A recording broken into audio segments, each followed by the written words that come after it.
Well, all new here at 11, a Christian school director accused of stealing thousands of dollars from an upstate church, and that's according to deputies.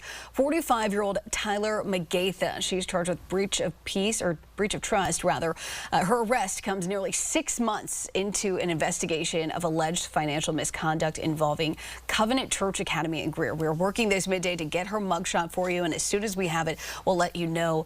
But according to those arrest warrants that our newsroom received, church leaders actually contacted the sheriff's office with concerns that Magatha, who was serving as the school's director, may have been taking money from the church. Now, during this investigation, the church also did an audit. Investigators say that she also manipulated payroll, paying at least 2 employees overtime hours that they did not work.